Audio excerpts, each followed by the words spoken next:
Lietanie na vetroňoch je parádne a mnohí sa pýtajú, či je aj bezpečné. Tak sa na to dneska môžeme pozrieť z tohto aspektu. Nečakajte žiadne senzácie, ale niekoľko zaujímavých pohľadov na to, ako to spraviť, aby bezpečným bolo. Povieme si niečo o tom, do akých zvláštnych letových režimov sa môže vetroň dostať, ako sa z nich musí pilot naučiť vychádzať, a to bez váhania a okamžite, o tom, ako vyzerá padák, ako fungujú rôzne protikolízne systémy a mnoho ďalších vecí. Úlohou tohto videa je najmä to, aby pre vás nikdy nemuseli letieť títo chlapci, aby boli vyvrátené niektoré utkvelé predstavy, ktoré v národe kolujú, ale nie je to celkom tak, a aby ste vedeli, ako sa nebáť a hlavne ako sa nenalakať. Už vo výcviku sa naučíte rozpoznať a vyberať pády, vývrtky a špirály, ale tým to nekončí, ale všetko tým len začína. Toto bude vývrtka. Najprv budeme znižovať rýchlosť na 60 a potom tam dáme nohu a potom vyberáme.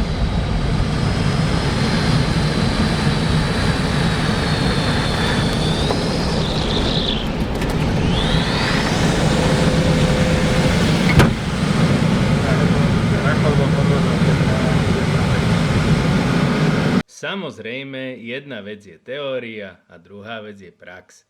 Do vývrtky nikdy nespadnete z priameho letu. To by ste museli byť trošku mantaví. Najnebezpečnejšie je to nízko, pri uchytávaní sa v termike, prípadne v 4. okruhovej zatáčke. A práve preto niektorí šikovní inštruktori vám to uvedú do vývrtky nízko, aby ste sa nezlakli a okrem kontry nohy aj potlačili. Vo výcviku sa žiaci naučia aj správnu polohu vetroňa voči vlečnému lietadlu v aerovleku a poďme si ešte veľmi stručne povedať niečo o vývrtke, páde a špirále, než prejdeme na ďalšie veci. Lietadlo letí vďaka obtekaniu profila krídla vzduchom, no a samozrejme ide o rýchlosť aj o uhol nábehu. Keď tento uhol nábehu je príliš vysoký, dochádza k pádu. Keď sa prúdnice otrhnú nesymetricky, tak skorej dochádza k strate vztlaku na jednom krídle. To je pri točení pomaly na malých rýchlostiach. Vtedy môže padnúť klzák do vývrtky. Keďže vývrtka je ustálený letový režim, pri ktorom nerastie rýchlosť, je menej nebezpečná ako špirála. Špirála je ostrá zostupová zátačka, pri ktorej rýchlosť stúpa až do tej miery, že môže byť porušená letová obálka lietadla a trebárs zatlieskajú krídla. Ak sa dostane do špirály aerodynamicky veľmi čistý vetroň, môže byť letová obálka porušená už pri jeho jednej jedinej otáčke a môžu krídla zatlieskať. Čiže oddeliť sa od trupu. Keď už tieto základné nástrahy plachtára poznáme a vieme im úspešne čeliť, potom sa ešte len začíname učiť všetko ostatné. A na preletoch nás budú ešte veľmi zaujímavé veci stretávať. A to je pristávanie v teréne, spolupráca s ďalšími vetroňmi a ešte keď sa budeme baviť o súťažiach, tak to samozrejme celé naberá úplne iný level. Poďme sa na to pozrieť. Točím troječku na 4. kilometri na Hričov. Svoje presné pravidlá má točenie v stúpaní, ktorý vetroň má prednosť, ako sa zaraďovať do stúpavých prúdov. Svoje pravidlá má aj lietanie na svahu. Ak chcete, podrobnejšie sa tomu budeme vedovať v ďalších videách. V tomto videu sa len všeobecne bavíme o rôznych rizikách, ktoré existujú. Ak sa vám tieto videjka páčia, poteší nás každý odber, lajkoš, komentár, lebo by sme sa radi jedného dňa dostali k tým 1000 odberateľom. Či sa to podarí, závisí aj na vás. Ale poďme naspäť k videu. Myslíš, že to mi vybublalo? Lieta sa počas celého roka a tak je viacero vecí, ktoré treba mať na mysli. Nie len to, že je neslobodno vletieť do AFR, Instrument Flight Rules podmienok, čiže do oblaku, lebo tam by sme rýchlo zabudli, kde je hore a kde je dole, nehovoriac o tom, že by sme sa tam mohli s niekým alebo s niečím zraziť, takže to je no-go zóna. Nuž a takisto v prípade, keď je silno podchladený povrch krídla, ale zrážky alebo vlhkosť sú vo forme tekutej, je dosť dôležité, aby sme si dávali pozor, aby nám na krídlach nevznikla námraza. To by mohlo dosť výrazne poškodiť ich aerodynamické vlastnosti a kvôli námraze na krídlach mali problém oveľa väčšie lietadlá, ako sú vetrone. A to dokonca také, ktoré majú de-ice a anti-ice, čiže systém odmrazovania nábežných hrán krídel.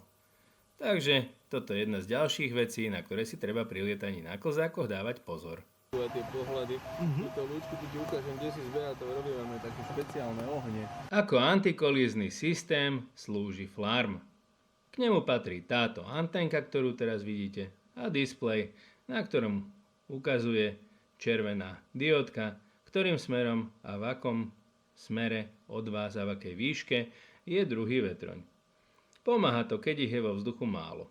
Na súťaži vás to môže skôr vyrušiť, pretože pri tom počte lietadiel, ktoré je vo vzduchu, to skôr má opačný efekt.